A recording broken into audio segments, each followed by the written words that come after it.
बिहार में विधानसभा चुनाव से पहले जिस तरीके से कैबिनेट विस्तार हुआ है, उसने कहीं ना कहीं सियासी गलियारों में ये हड़कंप मचा दिया है कि अब बिहार में आखिरकार एनडीए गठबंधन में क्या बड़ा सियासी खेल होने वाला है और नीतीश कुमार का क्या आगामी वक्त में सियासी कदम होगा। इसके साथ साथ विपक्षी दल भी इस चिंतन मंथन में जुट चुके हैं कि आखिरकार चुनाव से ठीक एन वक्त पहले ये कैबिनेट विस्तार करके बीजेपी क्या बड़ा सियासी खेल बिहार में करने वाली है।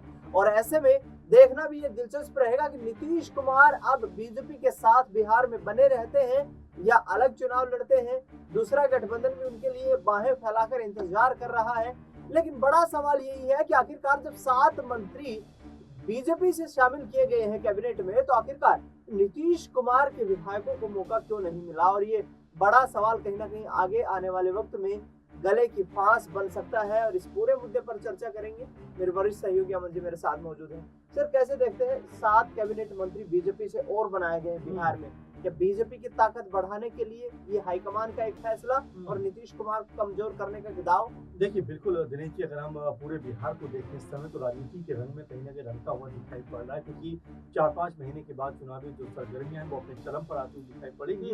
लेकिन उससे पहले जो राजनीतिक तौर पर उथल-पुथल मच रही है, उसको लेकर बिल्कुल ये बात कहीं न कहीं लग रही है कि क्या बीजेपी अब नीतीश कुमार के ऊपर दबाव बनाने के मूड में, क्या बीजेपी अपने आप को ज़्यादा कह सकते हैं आगे लेके जाने के फिराक में दिखाई पड़ती है। देखिए, आंकड़ों पर भी अगर गौर करें तो नीतीश कुमार के पास में 44-45 सीटें हैं। वहीं अगर बीजेपी की बात करें तो 80 के आसपास सीटें उनके ऊपर नजर आती है। ये जो आंकड़े हैं बताते हैं कि बीजेपी बहुत ज्यादा कह सकते हैं कि सीटों के हिसाब से आगे है।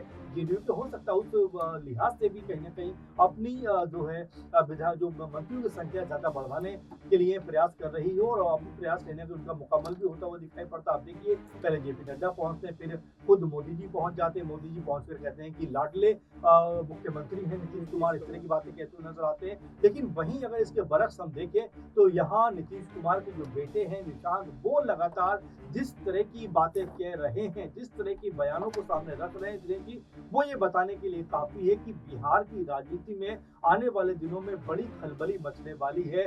कह सकते हैं कि राजनीति बड़ी करवट भी ले सकती है, क्योंकि निशांत कह रहे हैं कि भाई चुनाव तो होता रहेगा, चुनाव तो आने वाले 5-6 महीने में होना ही है, लेकिन उससे पहले मेरे पिता को आप ये बताइए कि वो मुख्यमंत्री आने वाले जब चुनाव होंगे, उसके बाद जब सत्ता एनडीए के पास आती तो क्या मुख्यमंत्री वही रहेंगे या कोई और बन जाएगा, इसको आप स्पष्टीकरण करिए। अब ऐसे में बीजेपी के लिए बिल्कुल गले की फांस बनता चला जा रहा है, क्या किया जाए और क्या ना किया जाए। क्योंकि आप देखिए दिनेश जी की जिस तरह से अगर हम नीतीश कुमार की बात करें तो वो सबके लिए जरूरी भी है, मजबूरी भी है। नीतीश कुमार एक ऐसे नेता है जिनको छोड़ा भी नहीं जा सकता, खासकर बीजेपी के लिहाज से अगर देखें तो साथ रखा भी नहीं जा सकता, क्योंकि जो सीएम बनने की जो लगातार जुगत में बीजेपी जुटी है कि भाई उनकी तरफ से मुख्यमंत्री होना चाहिए।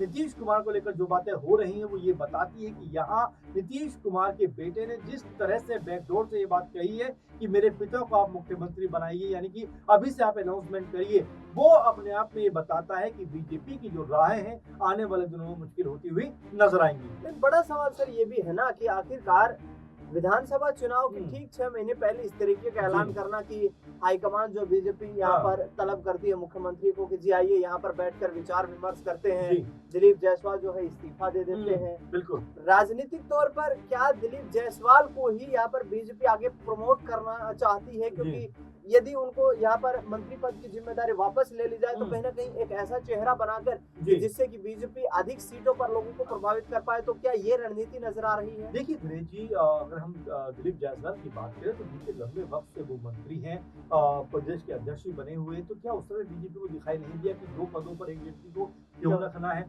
अभी यहाँ पर उनको याद आया, तो अपने आप में ये बातें कहीं ना कहीं बीजेपी के लिहाज से भी बड़े सवाल खड़े करती हैं कि क्या यहाँ से बीजेपी के अंदर भी कोई बड़ा संकट तो नहीं पनप रहा है? क्या आपस में कह सकते हैं जो मतभेद है, क्योंकि हम देख रहे हैं बीजेपी शासित जो राज्य, चाहे हरियाणा की बात करें या राजस्थान की बात करें, महाराष्ट्र की बात करें और दिल्ली की बात करें, जहाँ पर आपने प्रवेश वर्मा का नाम सबसे आगे देखा सीएम पद के लिए, लेकिन देखो गुप्ता बन जाती है। तो ये जो कह सकते हैं कि जो लगातार असंतोष पनप रहा है, ये अपने आप में बताता है कि बिहार के के अंदर क्या कोई बड़ा राजनीतिक खेल होने वाला है। और दिनेश जी, आपने महाराष्ट्र का जिक्र किया, देखिए महाराष्ट्र की भी हम अगर बात कर लें तो एकनाथ शिंदे को जिस तरह दरकिनार किया गया, नीतीश कुमार ने सबक जरूर लिया होगा कि अगर मैंने अभी खुली छूट दे दी तो कहीं ऐसा ना हो चुनावों के बाद मेरी जरूरत ही ना हो, उठाकर बीजेपी बाहर कर दे। और ऐसे में पहले से अगर तयशुदा की जाएंगी चीजें तो शायद सब कुछ उनके फेवर में रहता हुआ नजर आएगा। मैं आखिरी सवाल यहाँ पर पूछना चाहूंगा, यहाँ पर जेडीयू से कोई जी। मंत्री नहीं बन रहा है हाँ। इस सरकार में, हम्म, तो ऐसे में जेडीयू के कोई विधायक अब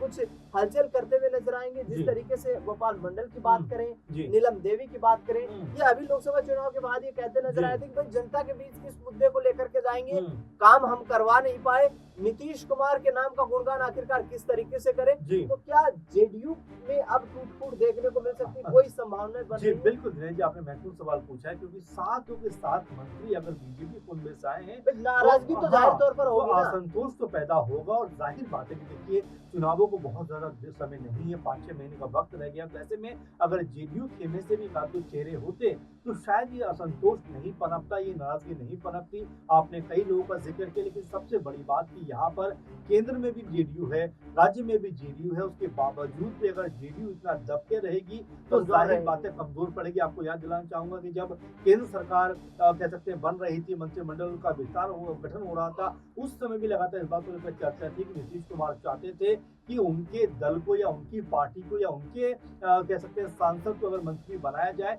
तो रेल मंत्रालय को कम से कम दिया जाए। तो ये आप देख सकते हैं कि लगातार नीतीश कुमार दबाव में नजर आ रहे हैं। इससे पहले भी जब लोकसभा चुनाव हो रहे थे, नीतीश कुमार पीएम मोदी के साथ गाड़ी पे सवार थे, उनका जो चिन्ह है फूल वो लिए हुए घूम रहे थे, उसको लेकर भी काफी उनकी आलोचना हुई। तो यहाँ बिल्कुल मुझे भी लग रहा है कि आने वाले दिनों में हो सकता है कि जो जेडीयू के विधायक है इस बात को लेकर नाराज होंगे कि भाई चलिए, आप अगर 7 में से 5 भी अगर बीजेपी के जो विधायक थे उनको मंत्री बनाते तो हम कोई वो नहीं करते, लेकिन यहाँ पर सातों के सात नाम आपने बीजेपी के तरफ से प्रमोट कर दिए। तो ये कह सकते हैं कि अपने पैरों पर खुद कुल्हाड़ी मारने वाली बात है दिनेश जी। और बिल्कुल इसमें कोई मुझे लगता है संकोच नहीं है कहने में कि अब यहाँ से ऐसा लगता है कि बीजेपी ज्यादा दबाव बनाना चाहती है, क्योंकि हम सीटों के बंटवारे के ऊपर अगर बात कर ले छोटी सी, तो उसमें लगभग ऐसा लगता है कि यहाँ से बीजेपी ने इशारा दे दिया है कि सबसे अधिक जो विधायक है या जो प्रत्याशी हैं वो बीजेपी के होने वाले। क्योंकि यहाँ पर अगर आप मंत्रियों की संख्या देखेंगे तो आई थिंक 14-15 जेडीयू खाते के हैं, और अब यहाँ पर 20-21 जो है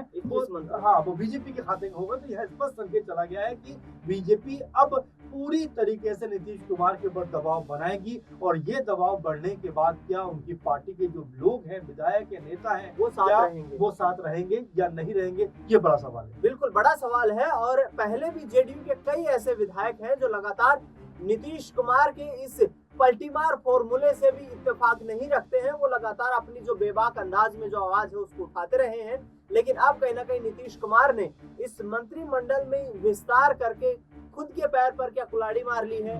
क्या 2025 में बिहार में विधानसभा चुनाव में नीतीश कुमार से सीएम कुर्सी छिनती हुई नजर आएगी? ये सियासी संकट भी लगातार उनकी राजनीति पर अब छाया हुआ नजर आ रहा है। देखना दिलचस्प रहेगा कि बिहार के विधानसभा चुनाव का बिगुल जो बच चुका है उसमें आगामी कदम यहाँ पर नीतीश कुमार क्या कुछ उठाते हुए नजर आते हैं। फिलहाल इस खास कार्यक्रम में इतना ही। देश दुनिया से जुड़ी तमाम बड़ी खबरों के लिए देखते रहिए एसपीएन 9।